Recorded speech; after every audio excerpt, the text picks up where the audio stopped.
Welcome everyone to Legion Gaming. I'm your host Donnie, and I'm joined by my co-host Deuce. Hello everyone. Deuce, how are you today?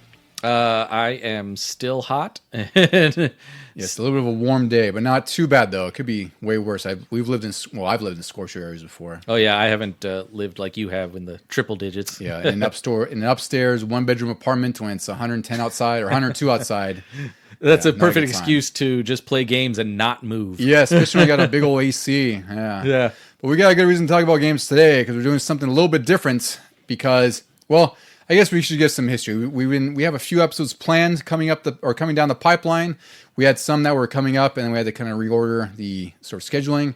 So this is sort of our midpoints, and it's perfectly appropriate since it's midway through the year that we're kind of going to go through the best games of 2025 so far, and this can include stuff that's brand new or stuff, retro stuff we played, of course. It's sort of like what we do for the game of the year because we could have been playing some old classics or something like that. But this is I called it the State of the Union of our gaming. That's a good way to put it. That's a good way to put it. Because, the episode before this would have been our great games that didn't click kind of episode that we ran. And then a few episodes coming up, we have Twisted Metal. It's going to be a fun one with my brother. We're going to be covering the entire series there. We're inviting Vito to do our top N64 games, which I think will be a fun one. So depending on when this releases, because this is kind of like our carryover bonus episode, you might hear Twisted Metal, you might hear N64 games. Yeah. You'll probably hear Mario Kart too. Yeah. So we have a few things fun, and then we're also going to do, at some points, sort of most disappointing games, which will kind of cover games that were hyped. Disappointments. Yeah, the best disappointments, which there are some. I have some guilty pleasures in there. But for this episode, it's kind of a different flavor for us because we're changing things up, and this will be more of like a review of the year because, like Ducey said, we do a game of the year thing towards the end of the year. And this is a pretty good one because this has been a pretty stacked year as it is. Just with new releases as just in June already. So much more to come too. Like I'm looking forward to talking about what we've played, but also what I've been seeing recently on all the game reveals and things like that. Yeah, so this is prime time, like Summer Game Fest. There's I think Game Awards in September. I think that's when it starts. And there's always like a State of Play, Nintendo Direct. It's always exciting times. Like I say it every year, but it's like, every year there's just a ton of great games coming out, which is funny because I always go back to like people on the internet or, things I see online, like videos and like, oh, gaming. That's like, what are you playing? Yeah. Are you only playing Call of Duty and the 2K games and Madden? Exactly. Because what are you playing to say that there's not any good games? Because I have a giant list of my own and you've got quite a bit on yours. And this is just stuff in this year. So I think this will be a great episode, a little bit more positive than some of the gloom and doom that the internet has. And plus it'll be some of the gloom and doom we've had. We've had at times. Yeah, that too. But, it'll be something different. So I think it'll be a really fun episode. Yep. So Ducey, where would you like to start with this? What games have you been playing lately, or what do you say would be some of the hallmarks of the year so far? So what I've been playing, not just lately, but this year, as we've heard on our past episodes, I started or continued into this. I can't remember my January too well, but to be fair, we're in June. I can't remember what happened 2 weeks ago. That's also let true. Alone 6-7 months ago. Where the heck did May go? Yeah, ridiculous. And they had 31 days too. But at some point early on in the year, I was playing Indiana Jones and the Great Circle. Really enjoyed that. Have not finished it yet. I'm still in Egypt from whenever I last talked about it. But I do want to get back into that because I think we saw recently that there's DLC for it. Yeah, it's something like the Great Giants. I think it's out in September. Oh, yeah. Something like that. The Great Giants or something about the Giants. I don't know what it is. But it was alluded to, I think, with one of the Easter eggs in the game where if you collect all the artifacts, I think it alludes to that story DLC. Oh, okay. And that's why, was not anywhere near that. I'm always so shocked that you hadn't finished it because, granted, I kind of rushed to it because I had Game Pass. So I was like, I just got to finish this before the subscription ends. Yeah. And also I hit that game-breaking glitch that I hit. Yeah. I was like, I really got to finish this because I don't want to do this all over again. But I was very shocked that you haven't finished it so far. Something happened where I think probably just a new game came out, which is what happens to both of us. Mostly, yeah. I think I also went away for a little bit or something, and I went away from my Xbox, and then when I came back, I was like, oh, there's also this other new game I want to try, and then I tried that and got sidetracked.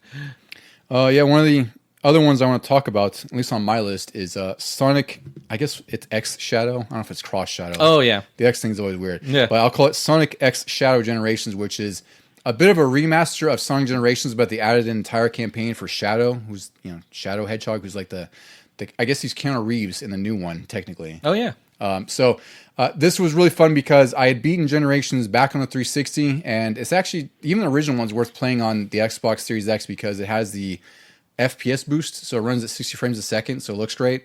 But the remaster is even better. I think you can find it for like 20, $30 now, and the Shadow campaigns, which is what I finished on this one, because I finished quite a bit of games this year. I forgot what my count was, right? I think it was like 18, 18, yeah. something like that. So that's an all-time record for me. Like 6 months, I finished some pretty big games, and granted, this was a smaller one, but it's definitely a highlight. It was actually really fun that they made it kind of like an open world game, and you have like these hub levels, like it's a hub, and then you can go into each individual level, and there's a bunch of collectibles, and they've definitely taken advantage of the newer hardware because Sonic Generations is sort of the design and the levels are built around 360 PS3 hardware, whereas Shadow is a little bit more, expensive because they can do so much more. So levels get really crazy. Like the last boss is really cool.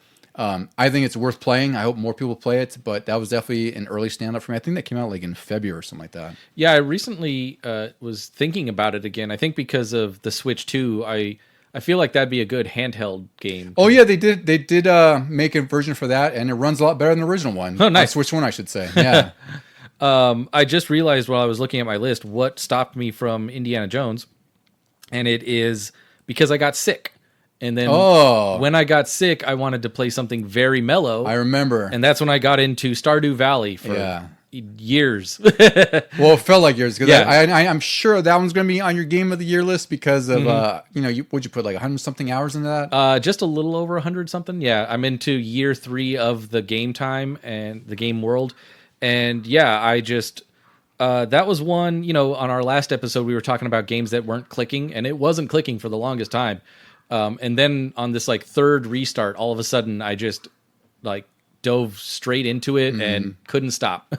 Yeah, I wish that hooked me as much because I played that. I think I got it shortly after it came out on the Switch 1 or something like that. I don't remember. And it's always like with these like Animal Crossing, Cult of the Lamb, Stardew Valley. It's always like I'm really into it for a little bit, and then my attention gets taken away, or I get sort of the monotony of the tasks get to me. Yeah. Where I'm like, oh god, like this almost feels too much like work. Yeah, a lot of the stuff, like you just mentioned, has a lot of repetitive factors to it, and I don't know, sometimes I get dissuaded by those, and sometimes they hook me, and for some reason in Stardew, I got really hooked, and I think I realized at some point that, like, there's not a clock that you're really fighting against. Like, you do have to do certain things within certain times of the year.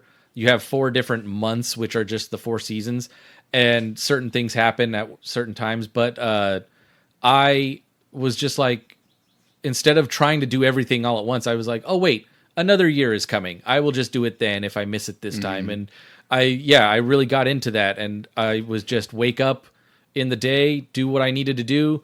If all of a sudden the time was late, I'm like, oh, well, let me start over again tomorrow. Yeah. It wasn't like this dread of, oh no, I didn't do that thing I was planning on. Yeah, like real life. Right? Yeah. Like, oh geez, I want to get as much done as I can before I have to start working in 12 hours. Like I said, it helped that I think this time what hooked me was that I was so sick that I was just laid up and I didn't have to worry about outside world stuff because nobody expected me to be functioning. Yeah, you're just sort of like a hermit. I mean, like I am most of the time. Yeah. As if you're just like bundled up and, kind of chill out, which those games are great for that, where it's just you don't have too much stress playing them. It's very just low key and go at your own pace. So I do appreciate those. I just wish I could dedicate more time to them because I do enjoy them when I play them. It's just I drop out of them like anything else. And I remember trying to play indie one time one day while I was sick, where I thought I was getting better, but like my brain was not wrapping around it, and I was like, get it. Yeah. I was like, this is too much going on in my eyeballs right now. Plus, then all of a sudden I started to like doze off. Probably because of the cold medicine. There's times where I do the same, where I really feel like I want to finish the game that I've been playing, and then you'll play it, whether it's, you just don't feel right or whatever. I'm like, I just don't feel like this isn't what my vibe is right at this time. I'll go to Street Fighter or something. Yeah. Like we're talking those comfort games, where it's like, you might not go to something that you really want to finish. Just go to something that's a little bit more familiar, a little bit low stress. Not that you'd call Street Fighter low stress. No, but that brings up, while I was sick, I also went back to Super Metroid because that is chicken soup for me. Oh, I'm sure it is. Yeah, I wish I could get through that as quick as you did, but that one, I always go through Dread. That's like my parallel to yours, which is ironic because you're the biggest fan of Dread. Yeah. Yeah, I think I finished Zero Mission, Fusion, and Dread while you finished probably Metroid a few times, I would say. Super Metroid a few Oh, yeah. times, yeah. One game I really enjoyed this year so far was Ninja Gaiden 2 Black. This was just a stealth drop or shadow drop, I guess that they call it, where no one really expected Ninja Gaiden to resurface for a while. And it turns out they have 3 games this year, which blows my freaking mind. So 3? There's 3 coming out. So there's Ninja Gaiden 2 Black, which came out. Oh, okay, right. There's the 2D one, Ninja Gaiden Ragebound, that's And then in July. And then Ninja Gaiden 4, which is later this year. So for someone like me who absolutely loves these crazy Twitch action games, it's just pure bliss. And Ninja Gaiden 2 Black was pure bliss. It's a remaster. I wouldn't call it a remake of the original, but they definitely brought back things that were taken out of like the newer versions. Like there was Ninja Gaiden 2 Sigma. That was like on PS3, I think it was, and 360, which were sort of like enhanced versions, but there was some compromise. Like they took out some of this dismembering and reduced some of the blood effects, probably for performance or something. But Ninja Gaiden 2 Black brings all that back. It's also remastered in Unreal Engine 5, so it looks really amazing. Like there's some really amazing set pieces throughout the game. It's still rooted in 2008 though, because like some of the camera bits are wonky, some of the controls might be twitchy. You have to get used to them if you're not used to them. That's what I've heard. I saw some people playing it on YouTube because they either played it back in the day or it's the first time ever, and I don't think they were used to the fact that it was still going to be rooted back then. It takes some getting used to, and there are some camera options which are helpful. Like it doesn't always snap, or sometimes like the auto camera will, if you're in a tight space, it'll try to it'll kind of wig out trying to get to a proper view, and you could disable that, So there are options that help it and mitigate it. But really, again, I love these type of games so much, and this was a really breezy playthrough, which is funny to say because usually Ninja Gaiden's pretty black, and I feel like the difficulty here is tuned pretty fairly. Like even the bosses weren't that troublesome. Like I had to retry on a few, but none were like 15 times over. I'm like, I was so close. That was easier than I thought. None were the first boss from Ninja Gaiden 1. No, they were not. I forgot his name was like Murad or something. Yeah. Like that. I don't remember what it was. But yeah, this was definitely a highlight early in the year for me because also it was just unexpected. And then even more so the fact that they've announced 2 more games that I can look forward to. So that one I definitely recommend if you have a PS5. It's also on Xbox and Game Pass, and it's also on PC. My next one that I really enjoyed getting into, and once again have not finished, was a Christmas gift to me from my wife, and it was Mario and Luigi Brothership. I've been really wanting to get to that one. It's just another RPG that it's going to take time. And I'm really starting to lean more towards getting back into it because I've been watching some playthroughs on YouTube of Mario RPG and also this ROM hack Luigi RPG. So yeah, it's really given me the itch for a Mario type RPG, and I don't know if I want to get into Brothership or go back to Paper Mario, one of the two, or both. Did you get the remake, Thousand Year Door? No, or are you talking about the Origami King? Or you no, mean the N64 the one? N64 Oh, one. wow. Yeah. Because I think it's on the Switch app, right? Yep. Yeah. Yeah, and I've played through a little bit of that too as well, and that I got my attention taken away from that as well. Like I don't know what I keep doing, but I want to try everything all at once. I know. Well, I've said before, it's just adulting is all it is. Yeah. Like we were talking about before we record, like how it's just you get off work, you have all your nightly duties to do, whether it's unwinding or dinner and all that crap, and then you're tired at the end of the day, and you have like this 40-hour RPG that you're trying to get through, but you're also looking at like Stardew Valley or somewhere. It's like, well, I could just chill out for a couple hours and play this. You know, it's a little bit low stress, and then you're like, wow, I haven't finished anything this year. Exactly, like you mentioned. Oh, I've got 18 finishes, and I'm like, oh, I've got 2. Yeah, and we're 6 months in. To be fair, like. I guess I do have some big beefy games I finished on here too that I'll get to, but most of them, well, I don't know. I guess they've been pretty long.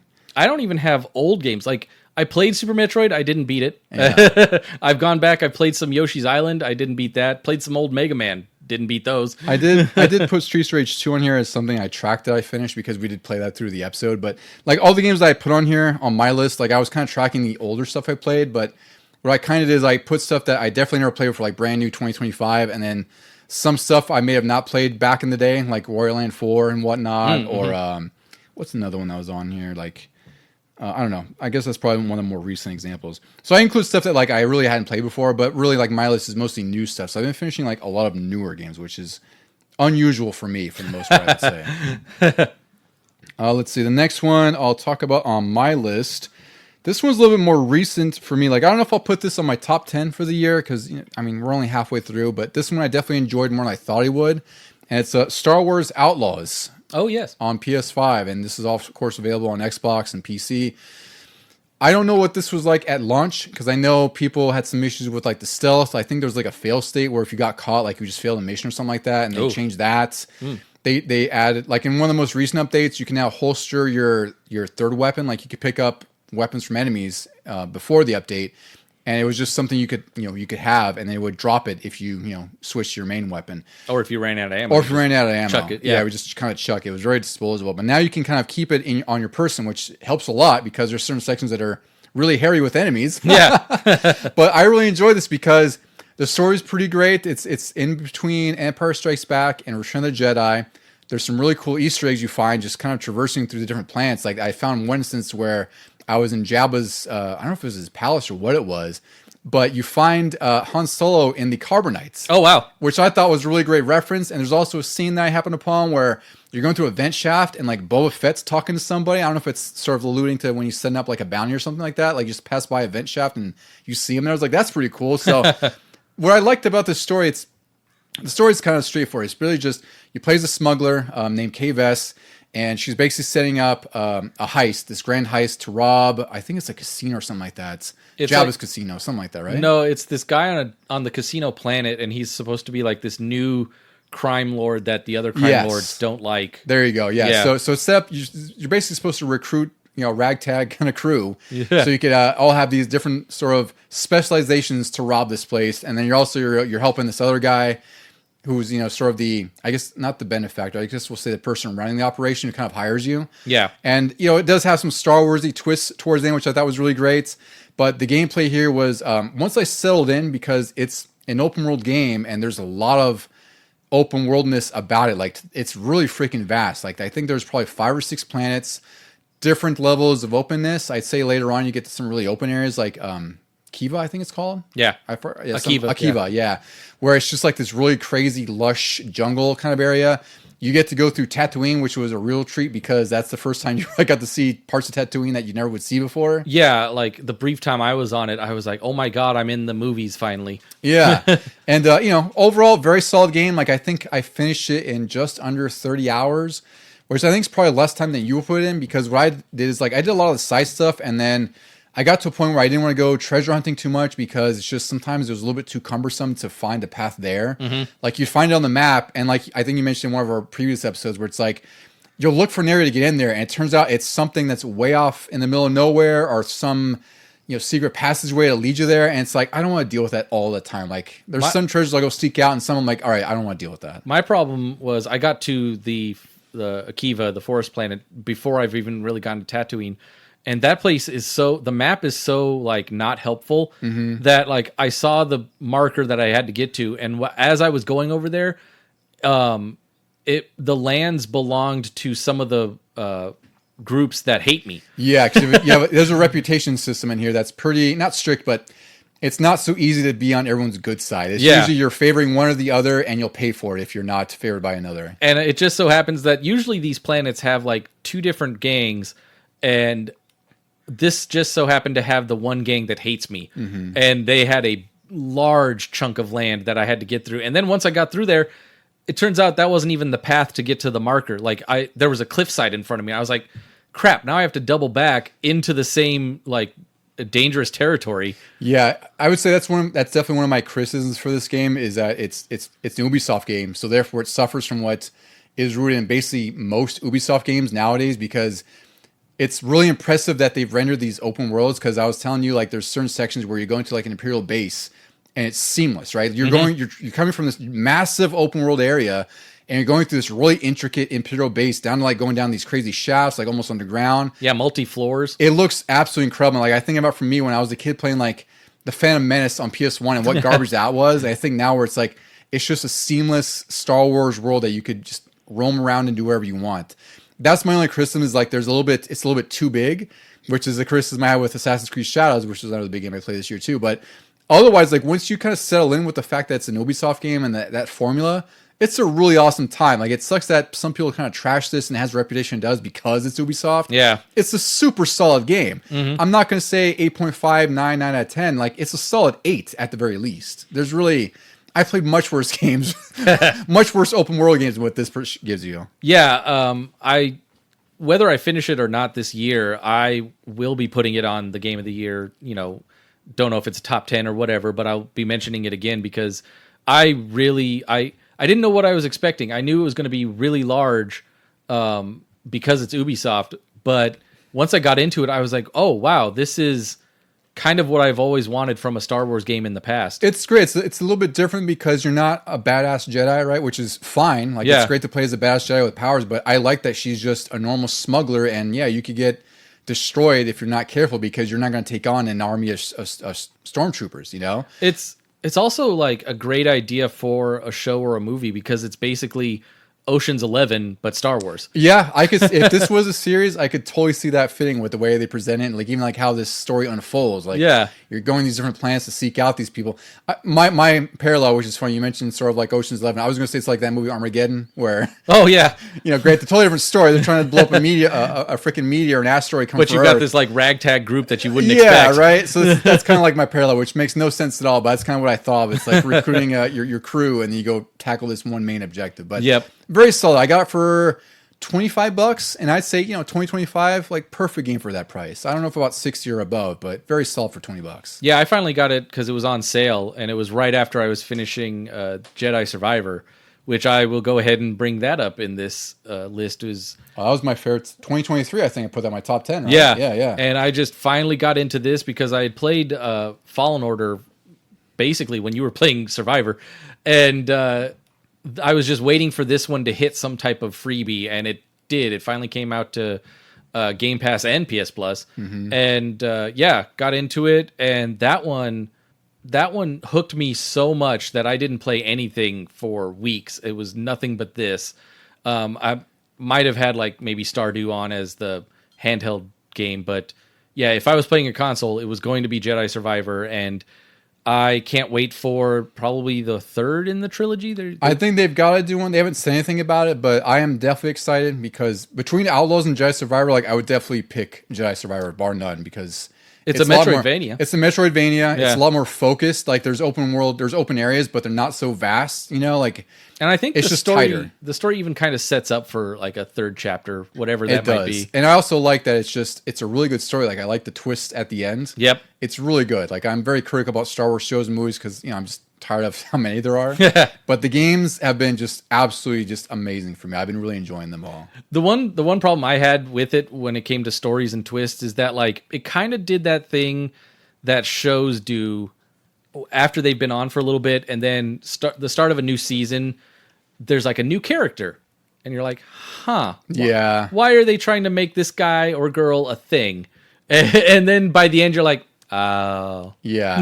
It's rough because you always expect, again, it's just a trope of Star Wars. Like, okay, there has to be some sort of thing coming up here, some sort of twist. Yeah, this is going too well for me. Yeah. And, it's a good twist, but yeah, it is very calculated. Like, you can kind of see it as it unfolds kind of thing. But it is a good twist nonetheless. Yeah. One early favorite I had this year, and I mentioned it a few times in our episodes, was Like a Dragon Infinite Wealth. This is a sort of, I guess it's a spin-off sequel. I don't know what you want to call it, but it's related to the Yakuza series. It's technically Yakuza, I guess this would be Yakuza 8 in Japan, I think. 7 or 8. Yeah, it's pretty crazy. But in the US, it's called Like a Dragon because it's sort of like a spin-off series. And I love this game because it knows it's a video game and it absolutely embraces it because it's got a really strong sort of melodramatic story. Like you're playing as Kasuga, who's he was in the first game he came out of prison. He was a sort of reformed Yakuza.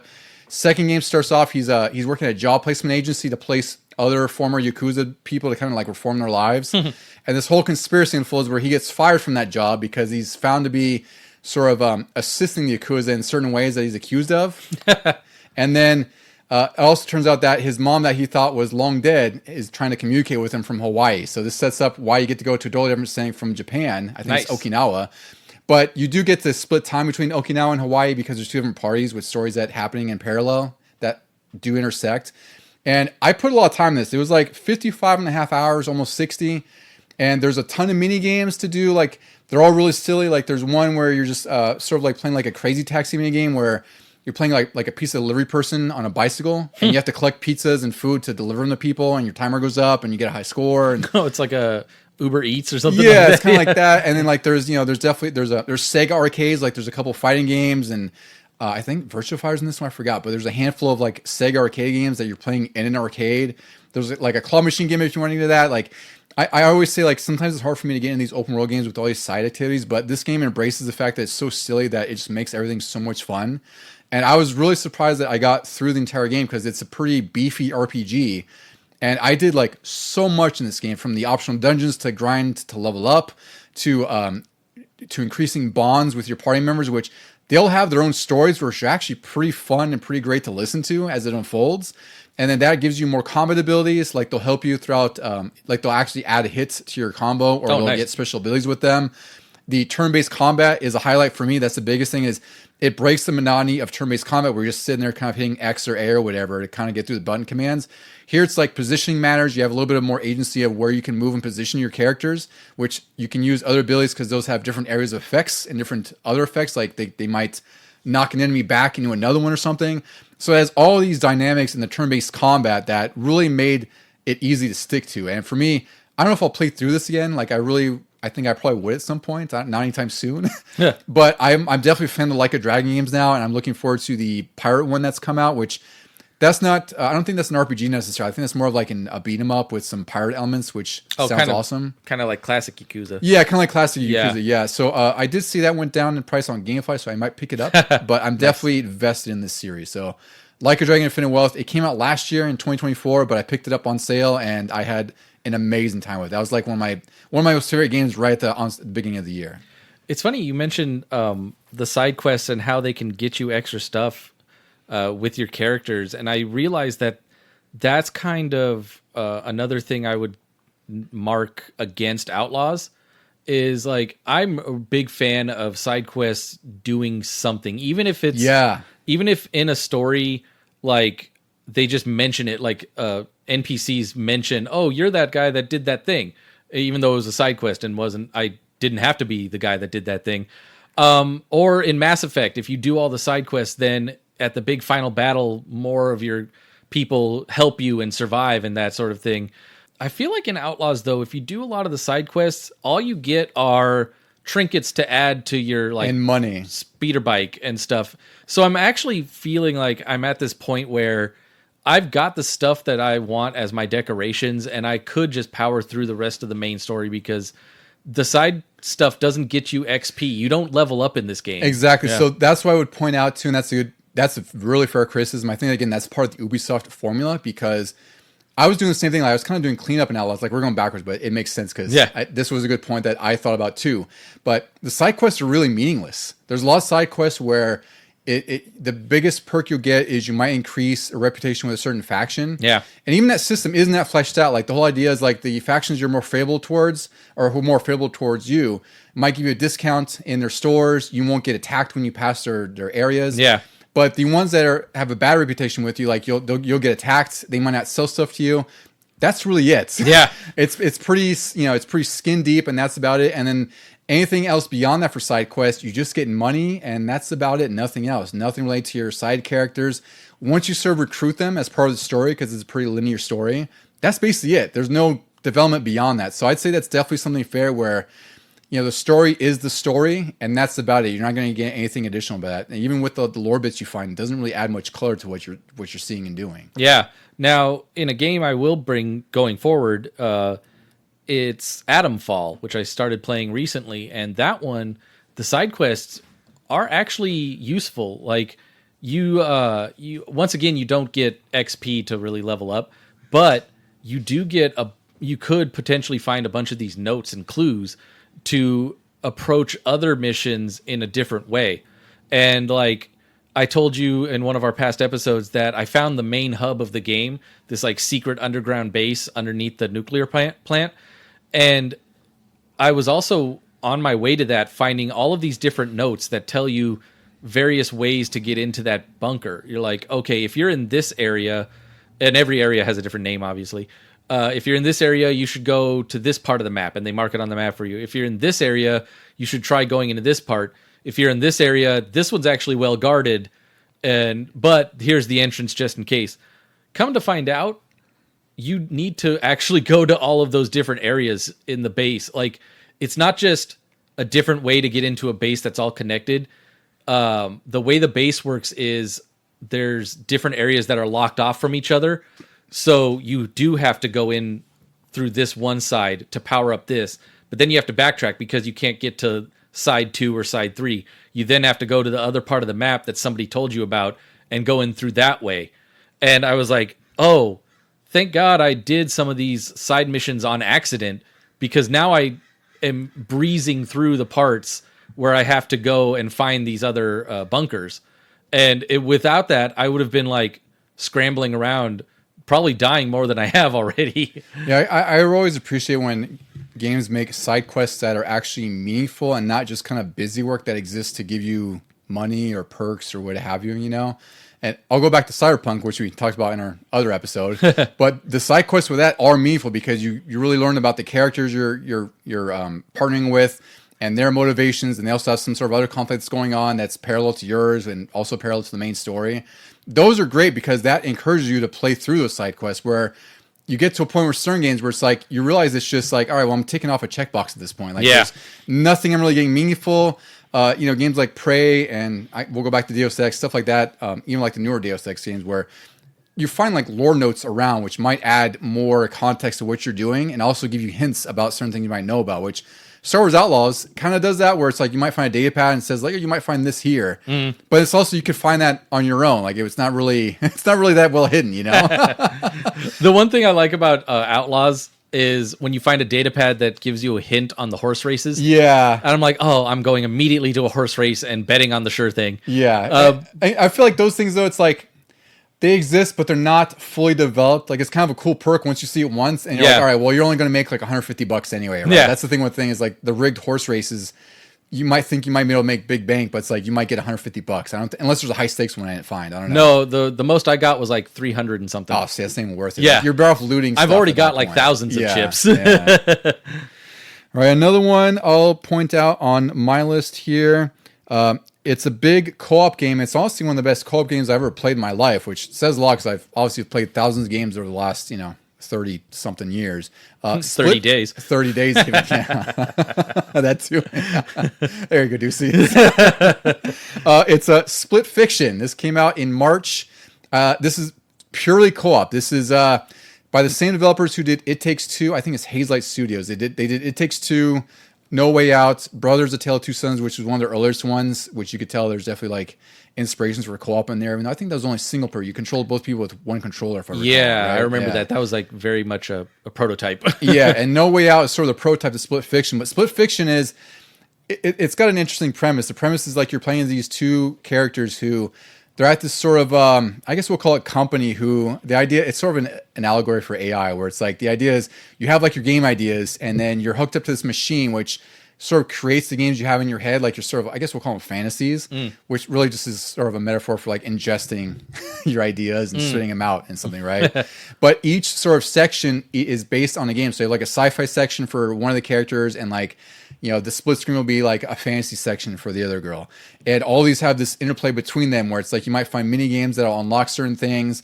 Like there's one where I was playing like in a barnyard, where like I'm playing a pig that's farting around, and you collect like a perk or something like that.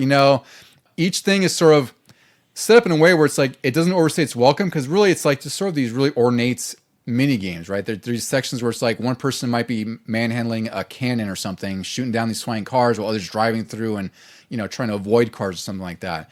So it definitely has the DNA of No Way Out, and It Takes Two. It's just blown out even more so. Like there's some really impressive effects in this game.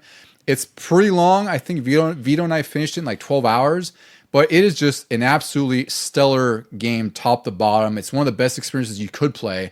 And even better is that you only own one copy of the game. So if one person owns it, the other person could download like they call it a friend pass, and you can play through the entire game co-op. The only caveat is like you won't get trophies on your side if you don't own the game. Yeah. But some people don't care about that, which is totally fine. You can still experience the entire game for free. So that one, if you haven't played that out there, you should definitely check it out. I know it sucks that it's only 2 players. And there's no matchmaking, so you really need like an online buddy or a local buddy. But it's worth playing. Sometimes I feel like that's easier to get than trying to gather 3 or 4 people together. Well, it is. Cough, switch to cough. Yeah. And also on top of that, like you also have to, it's asking a lot if you're doing random matchmaking, like you're asking someone to commit to a full game for you. Yeah. Right? It's a lot harder to do. It's a lot different than playing like a match or two, So it's a little bit of a caveat, but it's absolutely 100% worth if you do get the full co-op experience. That reminds me, I've been wanting to try to get back into It Takes Two, maybe with you, because now that one's free on everything, and I can finally get achievements for it. Yeah, we never finished that one. We got a pretty good ways into it. And that one was really amazing too, and it's hard to believe that game's like, I think it's 7 or 8 years old now or something like that. It's really wild. Yeah. Let's see. My next one I will mention is decidedly not co-op. But I was excited that it came back after years and years of whispers and rumors, and it's the Oblivion remaster. Oh, it was funny. I haven't even played this one yet. Oh, wow. Yeah. I played a little bit of it, and I am kind of not stuck, but I'm getting to the point that I got to in like the first time I played it, where I've done. Which is funny because that was like 18 years ago. Yes. Yeah. And I know I've done like one of the main story missions that like moves the marker to a different part, and then I got stuck doing a whole bunch of side missions in the town I'm in, which has also taken me to a secondary town, and then I got sidetracked. But once again, it's a great time suck. Like I really enjoyed Fallout 4 and Skyrim, and so now I'm applying what I've learned there in the years since Oblivion first came out, and I'm going back and trying to approach Oblivion that way. And I'd say the quality of life improvements that they put into this one allow me to do that now. Mm-hmm. They've changed like a lot of the mechanics and the leveling, although you still have to go to sleep to officially level, but it doesn't feel like such a chore like it did the first time. I think they tweaked it because I saw some video and I didn't really get the whole content because I was like, working at the same time. But it had a really crazy way of leveling back then. And I guess certain ways were actually broken the way certain stats worked, so I guess they kind of adjusted that in the remaster, which is good. There was the thing where like was it like endurance or athletics, where you could just hop across the entire map. I do remember that, and that would level up your athletics. Yeah. And it's like I think they've toned that down a little, or at least they've made it so that you don't need a high athletics level. You can just play the game the way you want, and if you happen to be running and jumping and leveling that up, hey, good for you. Now your character is that way. Mm-hmm. I've also appreciated that they've changed up the lock picking, not the what do you call it, the mini game, because I miss the one from Skyrim and from Fallout 4. They had the little rotating thing. Yeah. Uh-huh. That one was so fun, but it was also a little broken because once you get good at it, you get really good at it. Yeah, you really didn't use too many lock picks at that point because you could find the sweet spot reasonably well. Yeah, this one they have the little thing where you have to hammer the pins up. I remember that. And they did, however, make it so you don't have to have a certain lock picking level. You can just approach a lock pick and it'll warn you, hey, this one's kind of hard. Mm-hmm. And it does make the pins drop faster and stuff like that, so the timing's a little off. But at least you can attempt it. It's not like saying, oh, you need to be a certain lock picking skill for this. Yeah. Which I'm like, oh, well, I'm never, as soon as I reach that level, I'm never coming back to this lock, so screw you. Yeah, that's like, I'll go back to Starfield where it's like, oh, you want a gun attachment? Be level 2 and spend like 20 hours leveling up to level 2 or something. Yeah. Or craft ammo or something. Yeah. Let's see. I'll talk about another one here. Let's see. This one was a big surprise for me. I forgot if you discovered it or if I discovered it. I don't know how we came across this one, but Guns of Fury on the Switch. Oh, yeah, I randomly saw this on, I think it was on YouTube. There was a trailer. Yeah, I remember how we discovered it, but it's one of my gems of the year, really, because it's Metal Slug, but a Metroidvania. It's it's not actually Metal Slug, but it definitely has that art style to it, like even down to the sprite styles, and yep. Some of the vehicles look like they're straight out of Metal Slug. Some bullet hell time. Yeah, and I really love this one because I really love Metroidvanias, and when you kind of mix two different genres or two different series, it works. It can work, it cannot work, but this worked really well. It was totally fair to play through. Like, I didn't feel like I was, some of the bosses were probably the hardest part, right? But bosses were fair because there's all based on patterns. They kind of mimicked some bullet hell shooters where there's all projectiles on the screen at once and certain patterns you have to monitor, but I never felt like it was cheap. Yeah. And you don't have a leveling system, which actually is fine. Like, you discover a lot of different weapons in here, which you kind of mix and match and see what works best for you.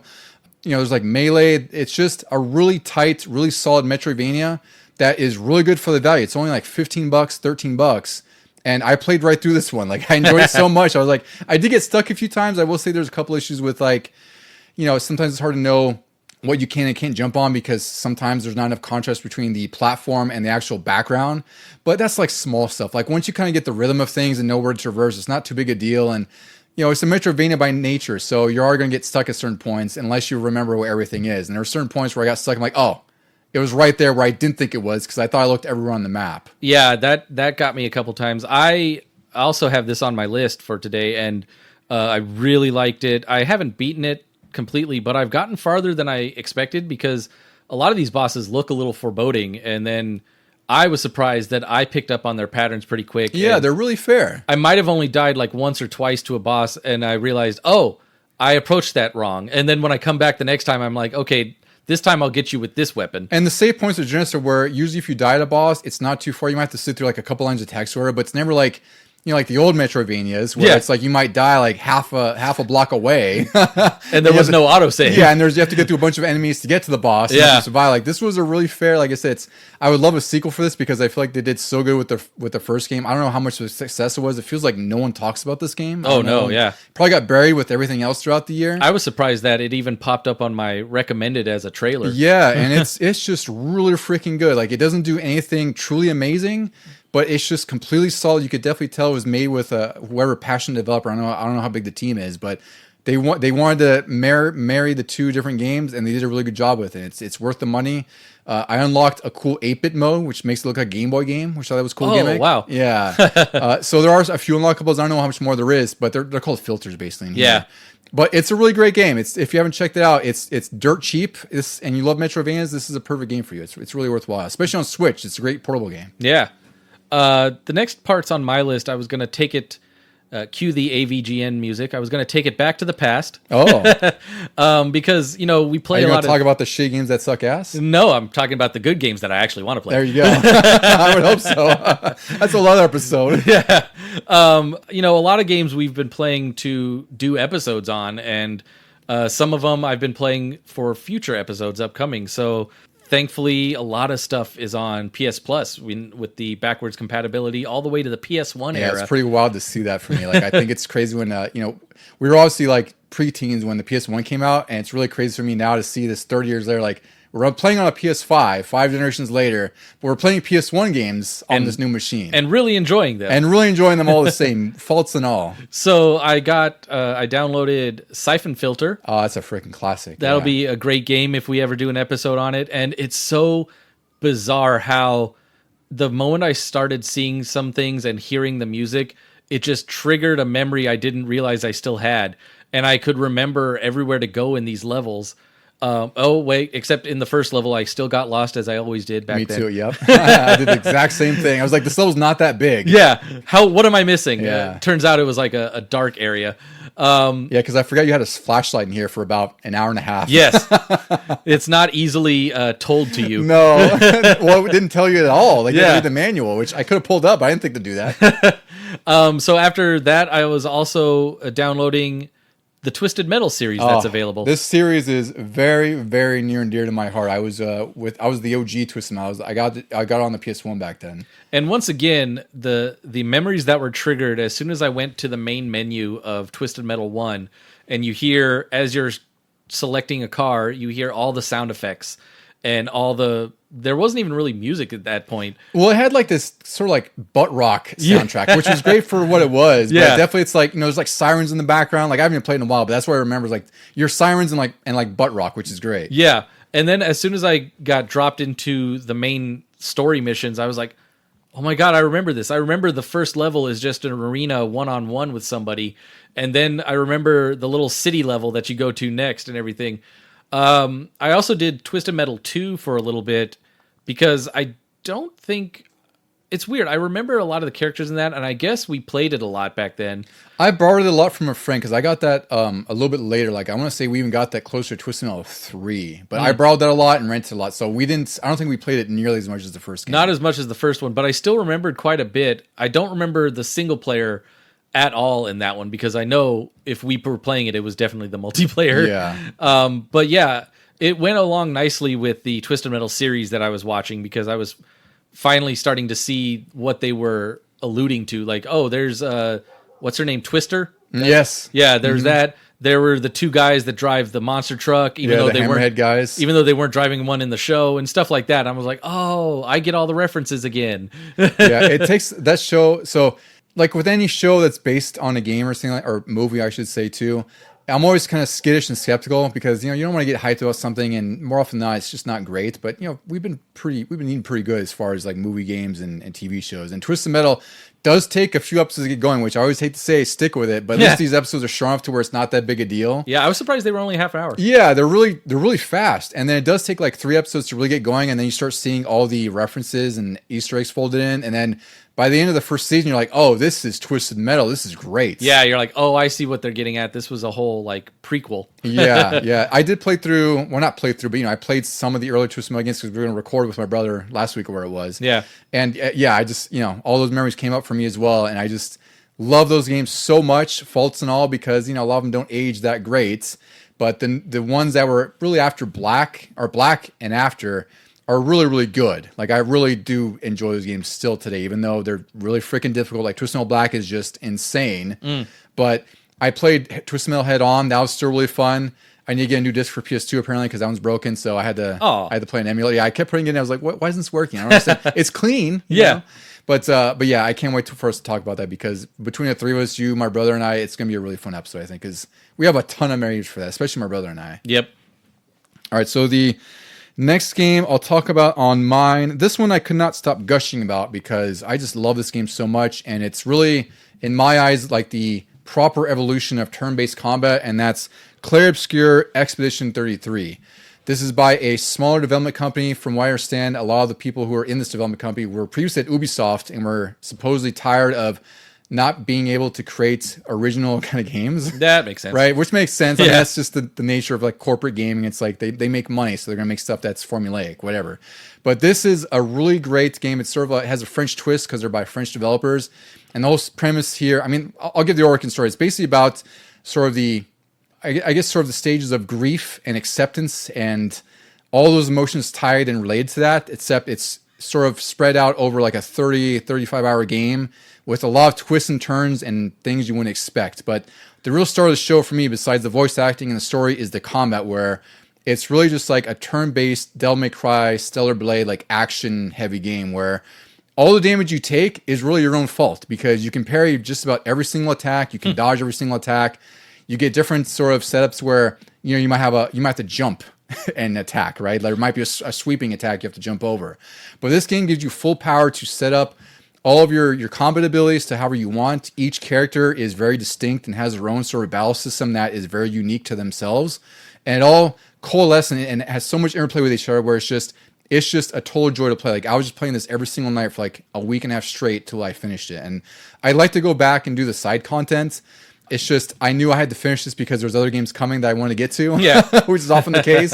But this is really for me, like Clair Obscur is really like a top contender for the game of the year. Like I don't know where I'm going to place it yet because we still have 6 months left, but I'd say easily top 5, if not like top 3.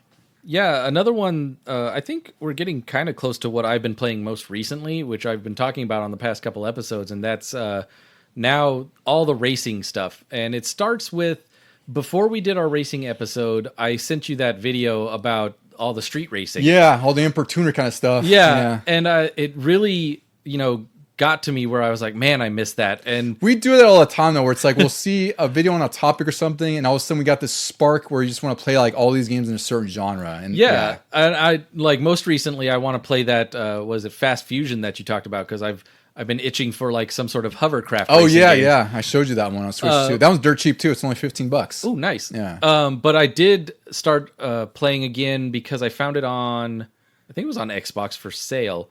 Midnight Club LA. Oh, I did. You know what? I picked that up as well right after you did because, of course, hilariously, it went on sale like 2 days after you bought it. Yeah. It was on sale, but then it went even more on sale. Yeah, I think I got it for like $7. You probably got it for like 11 or something. I don't know what it was. I was like, damn it. But that was another one that triggered so many memories because I remember when I was first playing it, I was on an Xbox 360, but I didn't have like a really good TV yet. So it was really hard to see the words. It was back when they were making games for HD, but the TVs weren't keeping up. And most of us didn't have an HD TV yet. Yeah. But it was still fun as hell. It was after Need for Speed Underground and Underground 2. And the thing I liked about it most was that it was like a scale representation of all of LA.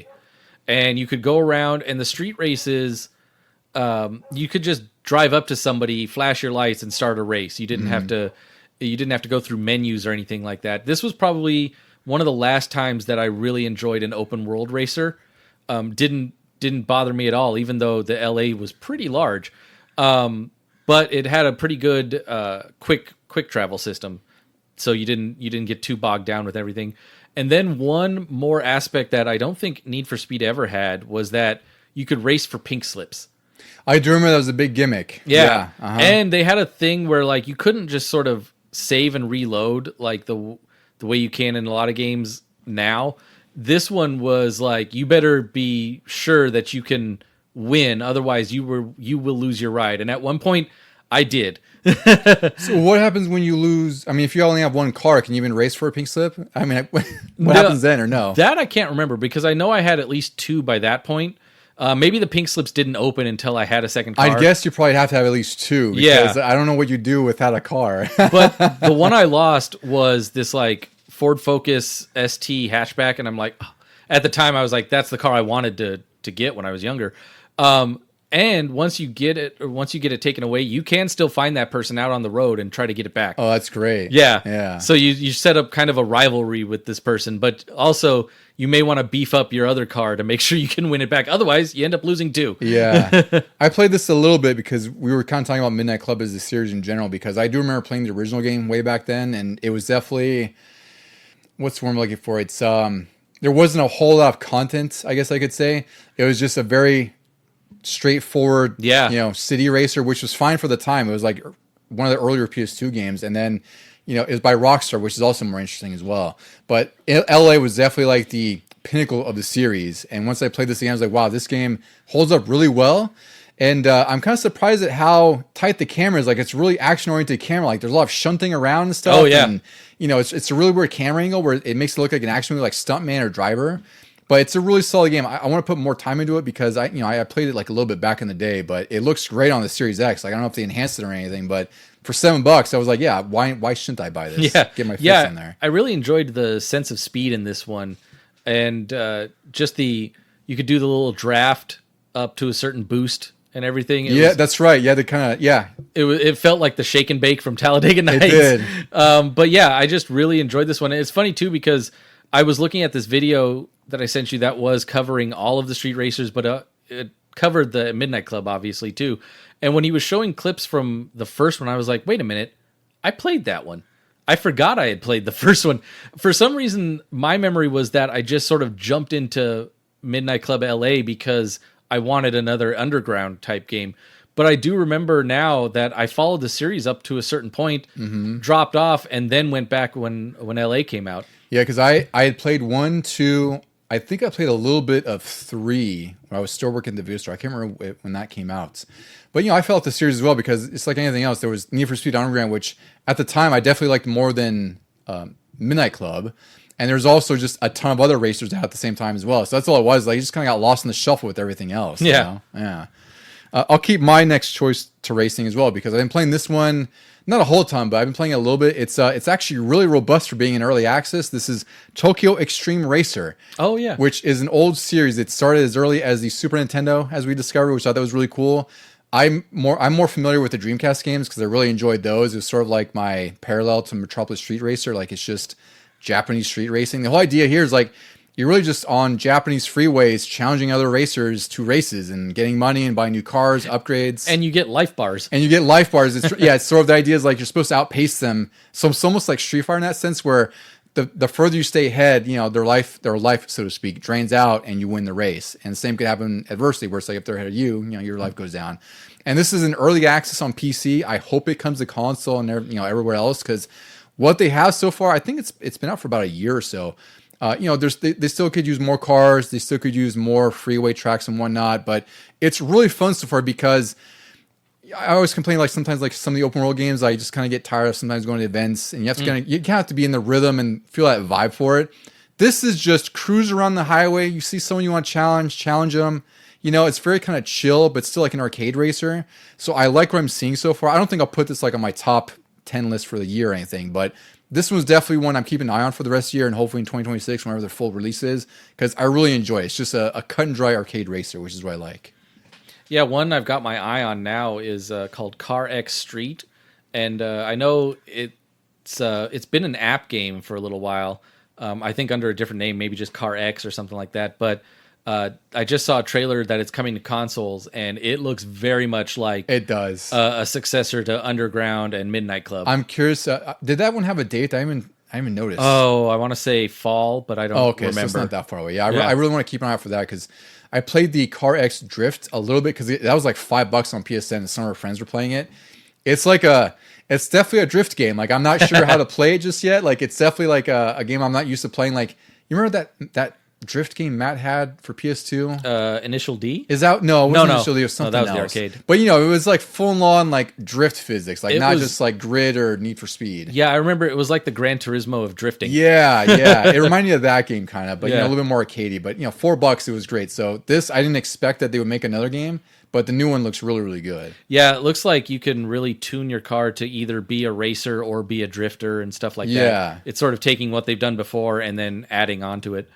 Other than that, though, like I said, I've just been into the racing mode, so I've been doing a lot of F1 25 and now Mario Kart World. And I wanted to bring this one up for sure because, I mean, this one's more top of mind and recent than anything else. Yeah, this is definitely going on Game of the Year. And yeah, I don't know. I talked about it a pretty good amount on our last episode. We did, yeah. But you know, it's worth retrying because it is really that great. Like it's Mario Kart, it's hard to falter. Like there's not really, even the weakest Mario Kart games are not bad games at all, right? Yeah. They're just like we have less of a preference towards them, but they're still really solid.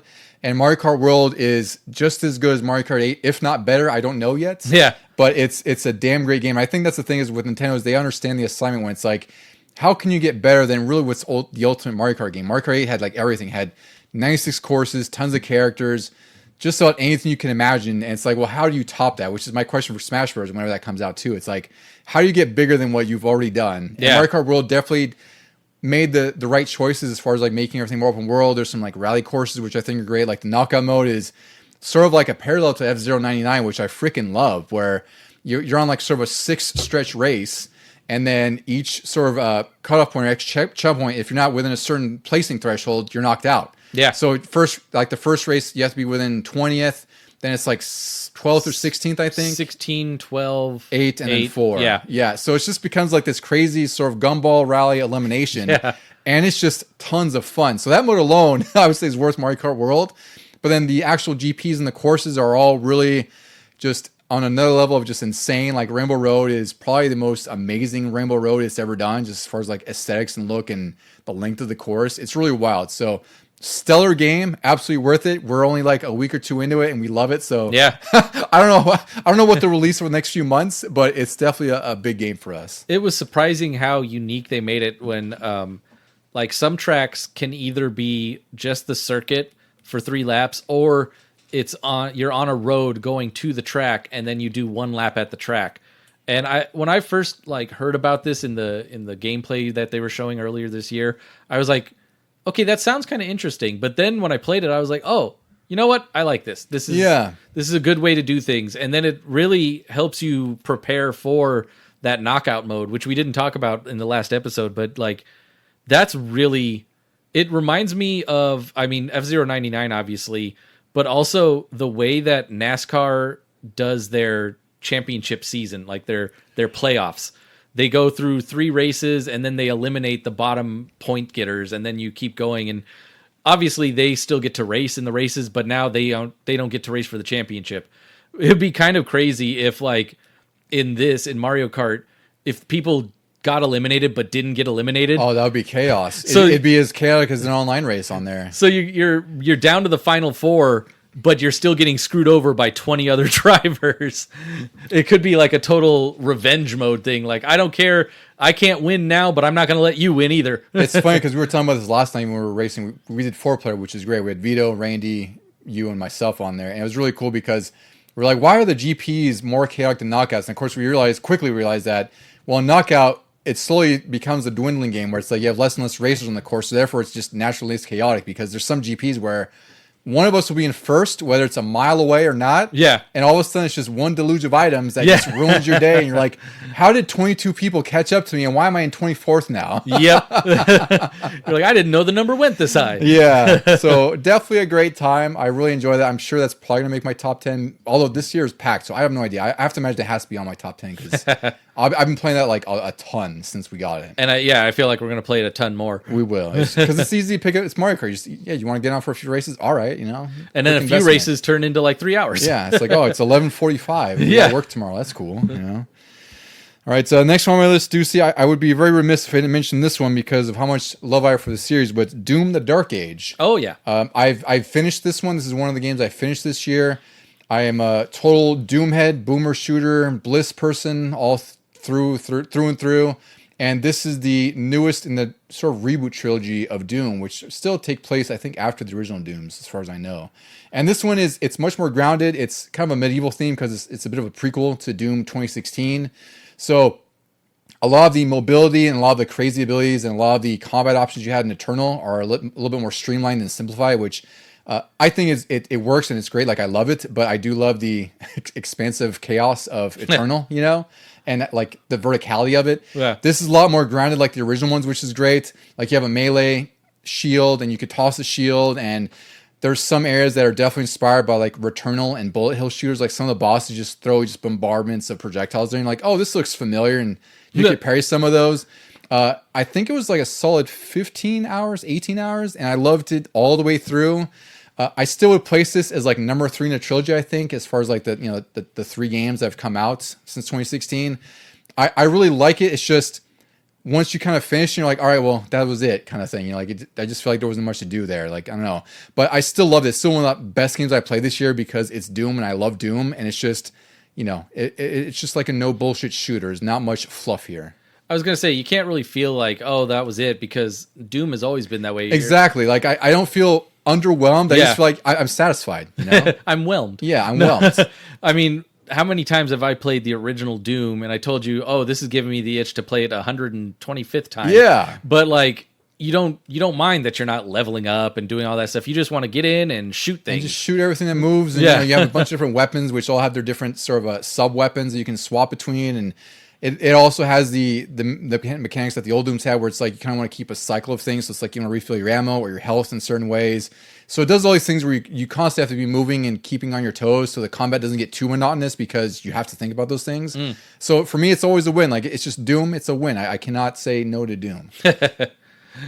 I think I wanted to actually look towards the future now. Now that we have a Switch 2, I want to get some games for that. And one of them would be Donkey Kong Bonanza. Yeah, I'm really excited for this one. Bonanza. It's a play on words, which I thought was great. It's perfect. Bonanza. Yeah. I thought this was a Switch 2 launch game, which sucks that it isn't. It's like only, a month away, It's a month away, yeah. I mean, it's pretty close. I think it's July, like mid-July or something like that, which, I mean, we're not too far from to begin with at this point. Yeah. But, I'm really looking forward to that one because I love Donkey Kong, and that one looks like a great time. I think it's the same team who have done the previous 3D Mario games, so I expect it to be really, really good. Like Mario Odyssey? I believe so. Oh, wow. Yeah, I don't know if it's the same developer. I read some rumbling online. I don't know how true it was because I this was like this morning. Yeah. So I didn't dig too deep. But apparently it's some of the people who worked with the 3 Mario games. So it should be a really good game. It looks really phenomenal. That's interesting. Yeah, that makes sense, though, because like Retro Studios was taking care of the Donkey Kong Returns and stuff, but they're a little busy with another game we're probably looking forward to. Yeah. Is that this year? I don't even know if Metroid Prime is this year. I thought recall. I thought it was, right? Because I'm gonna almost crap my pants when that comes out. But they also said it was going to be for Switch. Like, this was before Switch 2 was even announced, and I have to say, like, it's probably going to be more for Switch 2. Well, I imagine that's the thing is, I don't know if they clarified that the video they showed was on Switch 1. I don't know if it was. Yeah. The thing is, like, they did do some miracles with Metroid Prime 1 where it looks like it doesn't look like a GameCube game. It looks like a full-blown Switch game. And that runs amazingly well on Switch. So I don't know what they showed is Switch 1, but I guarantee there's going to be a Switch 2 version that's enhanced, which of course is the one we're going to get. Yeah. So regardless, I'm excited. If it was for Switch 1 or Switch 2, I've been waiting for Prime 4 since, what did it announce? 2017? 2018, I think it was? 2018, because Switch 1 came out 2017. Yeah. So 7 years we haven't had Metroid Prime.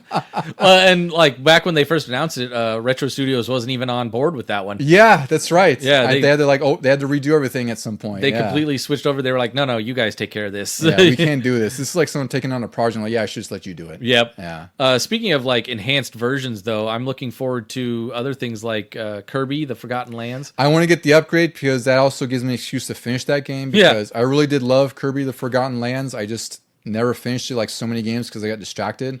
But I was actually surprised at how much I loved that one. It was actually a really, really solid game all throughout. Yeah, my wife was really getting into it too. I think I got it for a birthday or something, and yeah, she was spending a lot of time. I think she even passed me at one point that makes where sense. I got to. Yeah. Also, have they said this is a game that like totally like flew over the radar for me? Like I lost track of it, and it was the Zelda game where you play as Zelda. Link's Echoes of Wisdom? Yeah. Yeah, that came out, was it early this year? I don't remember. I finished that one. Yeah. Have they said if they're going to like do anything for Switch 2 for that one? That one got a patch recently. Oh, I okay. believe. So that one did get a patch that improves the visuals a little bit and improves the frame rate because I think it ran okay, like 30 frames a second. There were some hitches, which sucks because it's not that complex of a game. There wasn't a whole lot going on. But I mean, it's whatever. Like it didn't... The pace of the game didn't matter that it would have frame drops, right? Is what I'm trying to say. Yeah. But it does look better on Switch 2. I haven't checked it myself, but it's worth playing. You could borrow it. I have it on Kart. Oh, that's right. Yeah. I was just thinking like, oh, I forgot all about the game. I've been wanting to play it, and I was about to pick it up for in the e-store, but I was like, oh yeah, you could borrow it because I did finish that one. It's it's not terribly long, which is good because I think I mentioned when I beat it on the episode way back is that it was just long enough where it didn't overstay its welcome because my issues with it were more that the gimmick is you collect these echoes as they call them, where it's like enemies. It could be like pots or whatever. Basically, each sort of echo you collect might have some sort of utility use where it's like you might be able to stack boxes or something. But by the end of the game, I kind of got to a point where I was rotating through a certain amount that are certain ones that were actually useful. Oh, but then there became certain situations where maybe I didn't have one I should have had, and I don't know which one I should have because I thought I was collecting everything. So it made some puzzles a little bit more difficult. But again, like it didn't overstay its welcome. It was just at the point where it's like it was just perfectly fun enough and really good Zelda game, but definitely not like the upper echelon Zelda games. Like this is like a solid Zelda game where it's not like Ocarina of Time or something like that. It's a great side adventure. Yep. I'm also looking forward to. I don't know if this is jumping away from Switch 2 and talking about it, or if it might be coming to Switch 2. But really looking forward to now the Outer Worlds 2. Oh yeah, that one.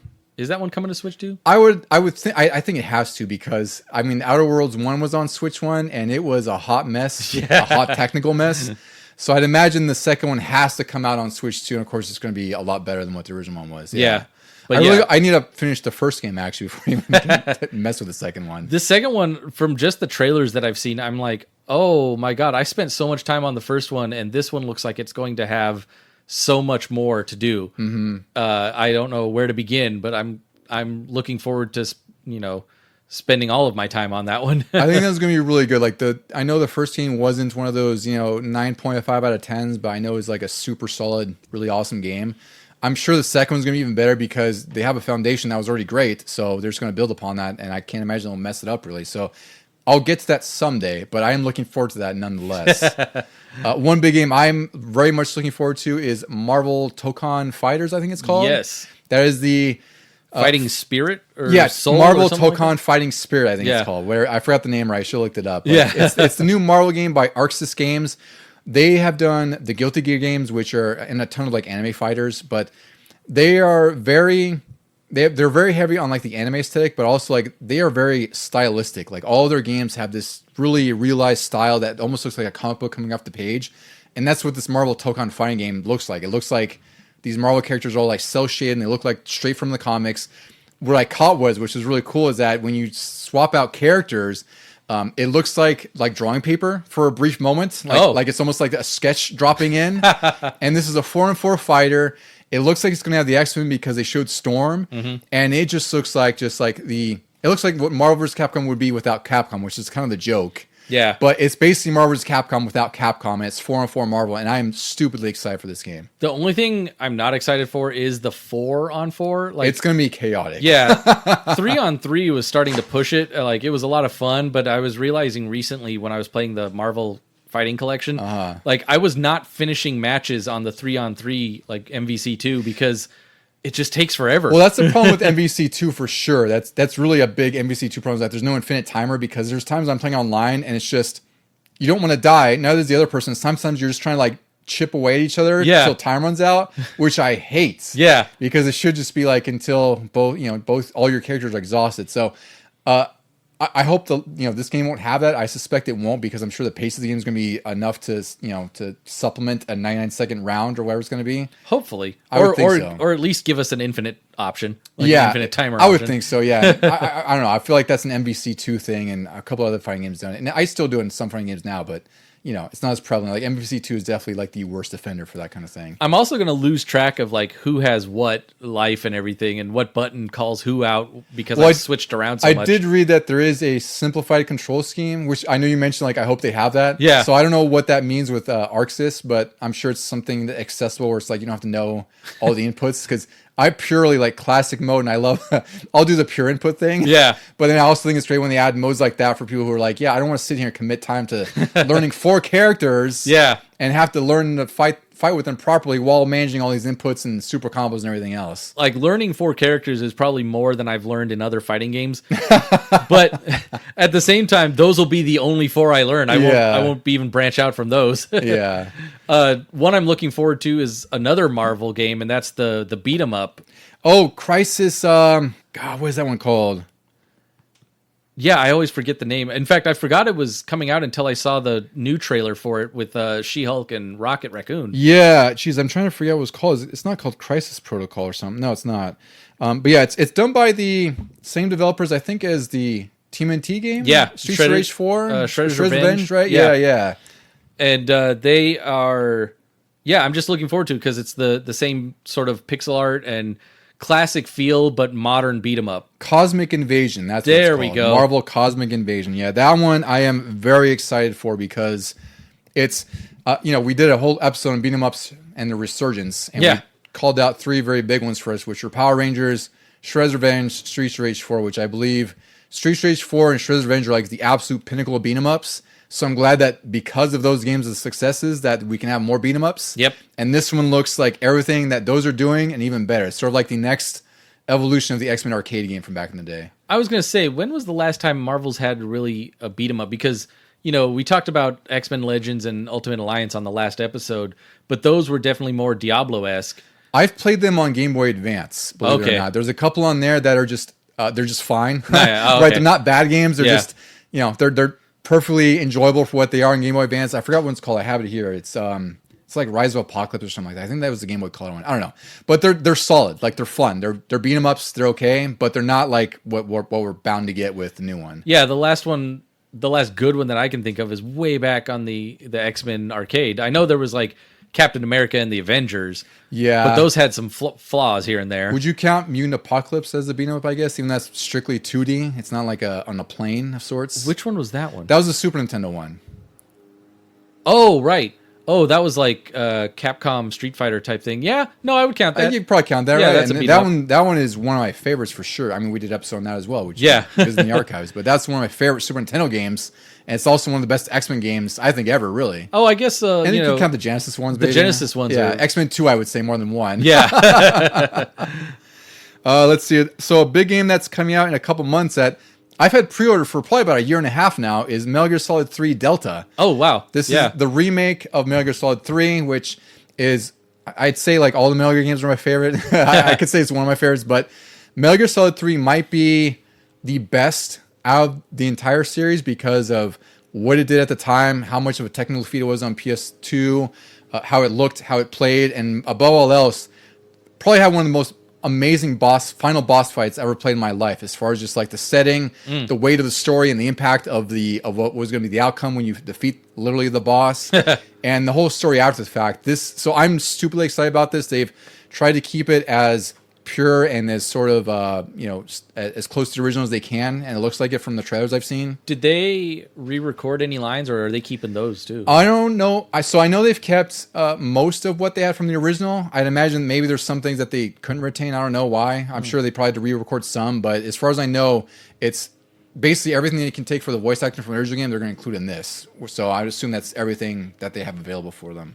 Strangely, like everybody has been talking about how this was like their favorite one, and I'd say it's probably the one I played the least. Like 3 and 4, I played one time each, beat them, loved them, and then never went back to them. Whereas 1 and 2, I've replayed tons of times. Yeah, it's funny. I definitely played 1 and 2 more than I've replayed 3. But 3, I don't know. 3 just felt like a longer game too. So maybe that's why. Like I'm sure it's shorter now. Like in my mind, it was probably like 30 hours, but it was probably more like 10. Yeah. But it felt like such a long game at the time, and it's also, I think, even slower paced than the other ones because you're in sort of these jungle areas, so you're definitely not sure what's around the corner or what could be in the area as far as enemies.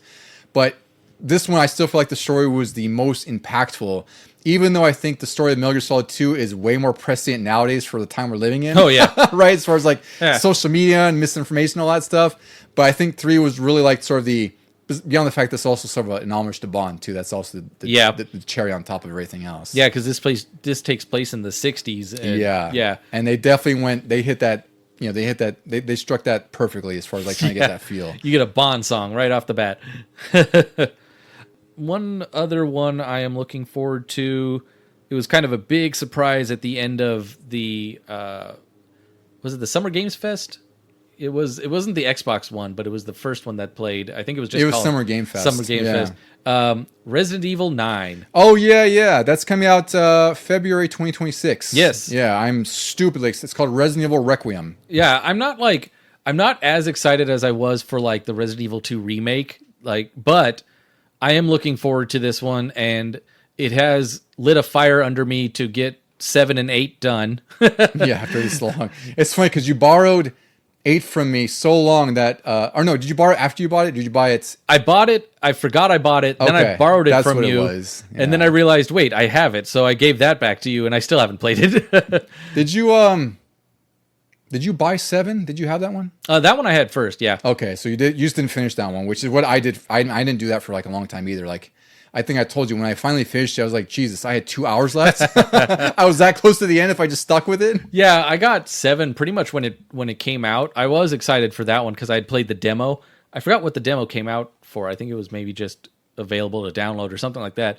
But I was really excited for 7, and then I scared myself. I think I played with like the lights off one night or something. That'll do it. That game is very claustrophobic and yeah. dark. Yeah. And then I put it down, I picked it back up again, and I kind of got stuck in an area where I'm like sneaking around, and I think the wife of the house is like trying to chase me down somewhere. Oh yeah, she does that a couple times, and so I'm right because she's actually more scarier than Mr. X sometimes because she's just very in your face, quite literally, and yeah, it gets pretty intense. Yeah, and you can hear her, and she's like talking, trying to get you to goad you out and everything. And I'm hiding somewhere. I know my save point is I'm hiding somewhere, but I'm also stuck because she's between me and progress. Did you get to the? I'll call it the birthday cake puzzle.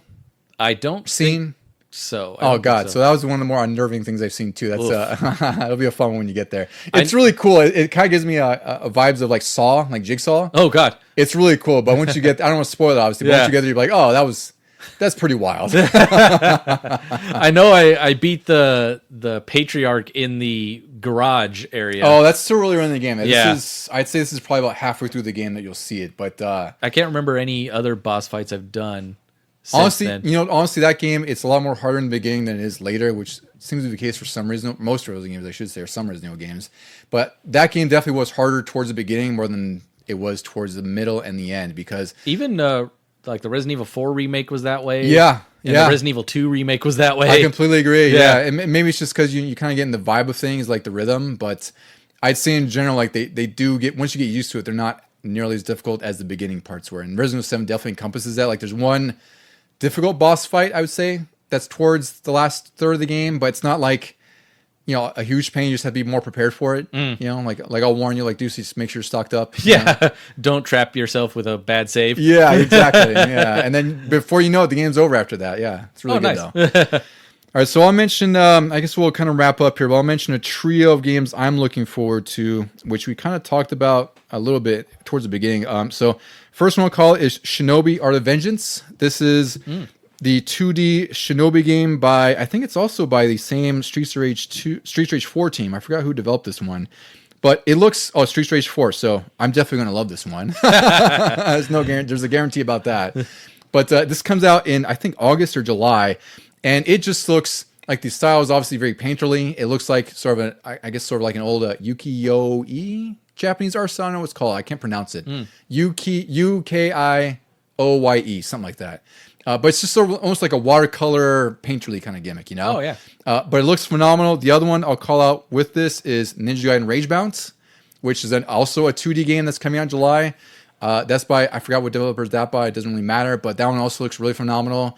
And the final game I'll announce it with my ninja-ness is Ninja Gaiden 4, which we kind of talked about. That's out in October for everything. I know it's on Game Pass day one, but it's out on PC, PS5. I don't think Switch 2, I'm not sure. But this is a game I would get on PS5 or Series X more than anything else. And, I mean, I'm sure there's stuff we're forgetting, too. This is just, like, top-of-mind stuff that we're looking forward to, too. I'm sure there's going to be stuff we discover in the interim, and there's going to be stuff we forgot about. But I think there's going to be so much awesome stuff in the last half of the year that we'll be able to play. I wanted to bring up just three more real quick that I found all of a sudden at the last second because I was watching the Xbox portion of the Summer Games Fest, and I had forgotten one of these was coming, but I wanted to kind of bundle them together because of just the wide variety of what is a game and what art styles that can be used out there. The first one is called Mouse P.I. Oh, yeah, that first-person shooter that's looks like Mickey, but it's also like Cuphead and Steamboat Willie. Yeah. Yeah, I was blown away by this, and I think you had shown me a long time ago, but it was only out for PC. No, I think it was just sort of an early concept trailer. I don't think they released any gameplay or anything. It was just sort of like, here's what we're working on, and it was just sort of like a tech demo to get you excited about, which it worked. So if you know the art style of the old original Disney, and even like if you've seen Cuphead recently, it's that, but it's a first-person shooter, and I was just blown away, and I'm like, oh, I can't wait for this. This looks that awesome. Does look great. The next one is a totally different art style, and it's called Felt That Boxing. Oh, you told me about this one. Yeah, and the Felt That is a pun because these are Muppets, and they wobble around like Muppets. The way that it's produced looks like it looks like you're watching just the Muppets out there, but they're boxing like it's Punch-Out, which was like an amazing concept for me. I was like, oh, that never occurred to me, but this is hilarious, and it looks like it's going to be awesome. The third one is more of a traditional art style, but it brings back a feel, what do you call it, a genre that I haven't really seen in a while. Like, this got huge, and then it died down, but it's steampunk. And it's going to be called Clockwork Revolution. Oh, I did see this. Yeah, I saw that during they showed it during the showcase as well. Yeah, and it looks really good too. It's another first-person shooter, but it has time mechanics that reminded me of Singularity. Yes, and it looked like you said like steampunk, but it reminded me of like BioShock Infinite in a sense, like just with the color scheme and everything and the aesthetic. Yeah, it looked very much like, I don't know, BioShock, Deathloop, but it's very steampunky. It's like over the top steampunk. It's purely steampunk. There's like androids in this, but they're completely steampunk looking, and I was like, I wasn't a big fan of steampunk back in the day. I wasn't like a huge proponent of it. I think I appreciate it, but yeah, I was not in that sort of culture at all. Yeah, I thought it definitely had a cool look, which I think is why so many people were attracted to it to begin with. Yeah, but I was never like wearing the top hat and goggles gimmick thing. But I am ready for this game because this game, I think more so, it's first person and it's the time mechanics. Yeah, and then the aesthetic just looks cool on top of that. Yeah. All right, DC. Well, we covered a lot of games, and we're only 6 months through the year. And for everyone listening, thank you for going through this adventure with us. We basically talk about all the games we've been playing for like the last 6 months, more or less, and everything we're coming up with. So we had to let the people know how it feels to be a gamer right now because there is so much crammed into this year. If anything, I know we don't have like a whole lot of reach here, but all the games we listed, there's a ton of stuff on our list we didn't even talk about just for time, really. But if there's any proof that gaming is still alive and thriving, and it's just there's a little something for everybody out there. You might have to do some digging, but good God, like for some old heads like us, with the way we've seen games back in the day and like how much variety is available now and how quickly accessible it is, It's ridiculous. There's just so many great games coming out all the time now. So I don't know. For us, we love gaming. It's always a good time for us. It's always fun for us to shoot the shit about it. But if you have any favorites you've played so far, please let us know. You can email us at legiongamingpod@gmail.com. We're also on Instagram at Legion Gaming Podcast. And we're also on Blue Sky at legiongamingpod.bsky.social. God help me, I really hate saying that every single time. But I don't know if there's a way we could find us otherwise, but you can find us on Blue Sky all the same. Deucey, any final messages for our friends going up in the future of gaming? Press start to continue.